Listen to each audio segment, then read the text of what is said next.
Okay, so we're here on the Aussie CAD, right?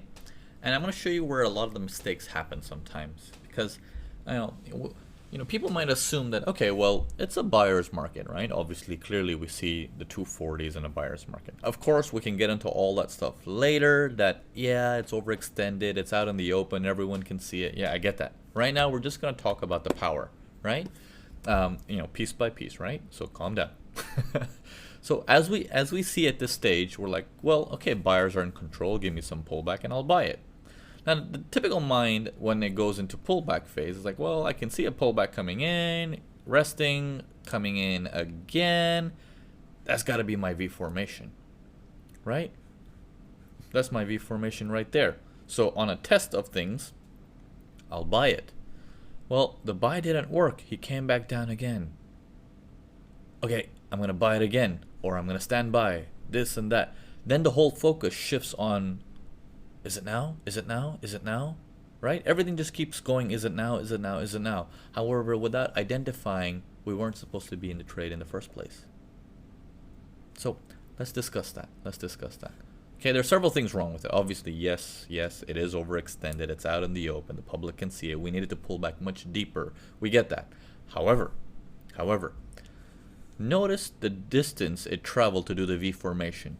That looks equal, doesn't it? It's like down and up. But the distance does not matter as much as the detail matters. Look at the way he came down. Look at the way he went up. Okay, 3 candles down, 6 candles up. This is a clue for you. You're looking at the same thing, but you're looking at it with more data. This is important because this tells us that the V formation represents our big boy. But why in the world is our big boy taking so long and struggling? What is it about that down part of the V that the up part cannot do so easily? That means my seller is not done yet. Right? He's not done yet. He's still got power. Okay? So after that, both the buyers and sellers start fighting. Okay? Buyers can't take it up, sellers can't take it down. They start fighting. Eventually, buyers give in and sellers take it down. Okay? So yeah. So these parts are the most critical parts to be like, well, that's not your V formation. You have to monitor the power. You have to monitor the power. Okay? Another situation here. That looks like a V. Not the best looking one. You can say it's okay, 95% V formation. Fair enough, but looks like a V, doesn't it? Well, why doesn't that one, go up instantly after it does a test or anything? Why does the test come down like a lower low? Because it's not done yet. The only place to catch a trade from something like this is over here. You can't take a trade in any of these spots. Okay? So you have to understand these things, that it makes a big difference of how you're watching all this. Okay, let me see if I can find you. We'll do one more example of this because this is critical. Okay, let me go into, let's say, EuroCAD, and let's just have a look here.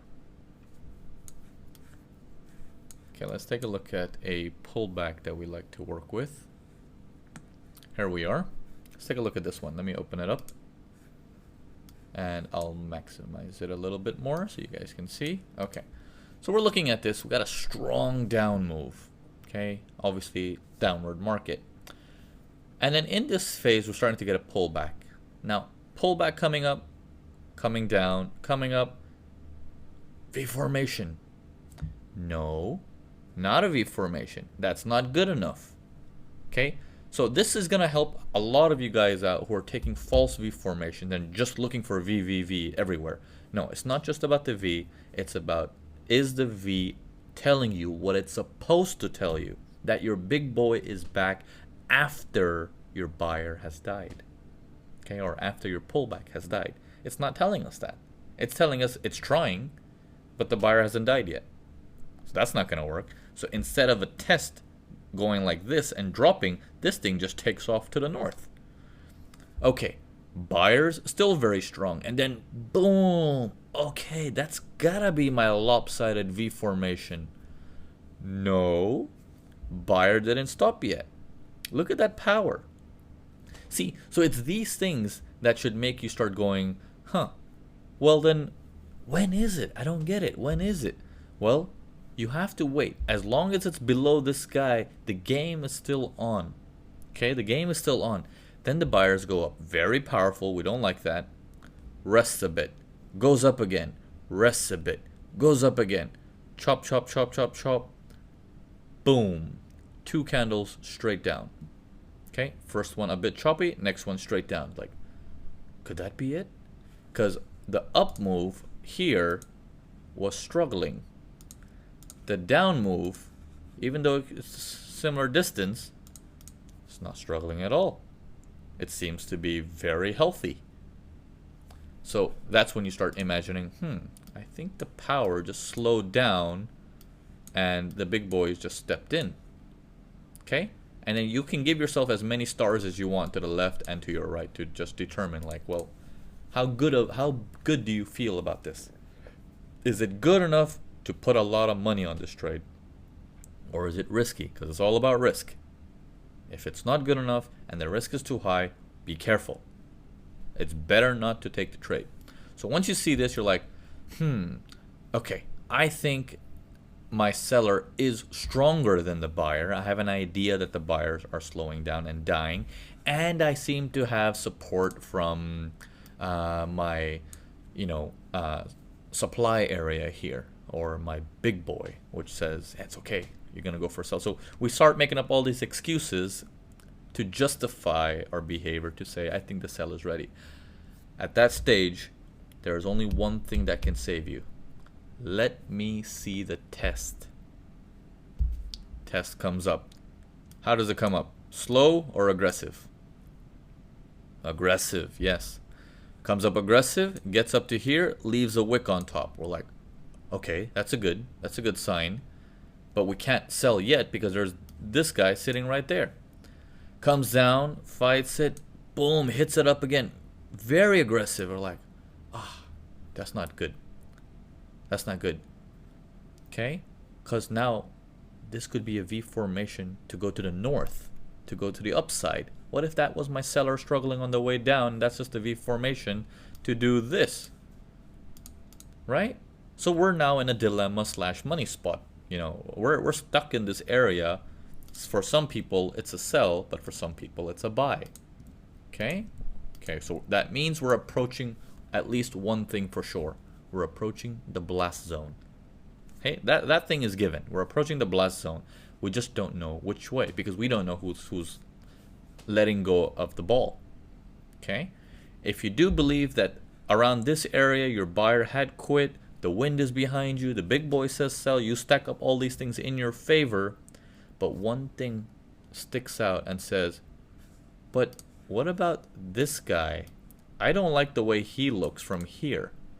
What about the fact that the pullback was 90% deep? If that's the down move and that pullback is 90% deep. These are reasons of problematic reasons, which means if I do the sell, I have to get out somewhere here. I got to exit my trade somewhere there because I don't know if it can go any further. Somewhere around that area, I got to exit. So obviously, I can't hit a sell too low because then my risk reward is going to be all out of whack. I need to get an entry a little bit higher, but I don't want to just hit it for the sake of hitting it. I want to know my trade can survive. So I see this movement that went up really hard, but then my seller came down very hard too. 2 moves up, 1 candle down. I don't trust it. But no higher high twice. Let's have a look at this on the 15. Same distance. I hope I can find it. Right. I didn't scroll too far back. It should be here somewhere. There we go. Okay. That distance that he traveled, in that distance, he went up twice. In two swings he went up. and then the move down just came collapsing down. We're back at the area where the strong buyers were, and then we have this chop, chop, chop, boom. Okay, whether we get in on the chop areas, that is up to you. Whether you get in after that big dramatic move down, and then now you say, okay, now I believe that my buy is officially done and I can hit my sell. Then you have to think about risk reward. Is it worth it? Because if you're supposed to exit in this purple area, let me go back to the 1 hour. Okay, if we're supposed to exit in the purple area and you're entering your trade somewhere here, that can be problematic. Okay, but you did do the research up until this point to clear everything. We'll discuss that in next week for landmines. But I hope this is all making sense to you, right? If it's not making sense, you can leave a comment below and have Armo and Lucille and everyone assist you with this. However, if it does make sense to you, let me know by saying it makes sense, because the power is very, very critical.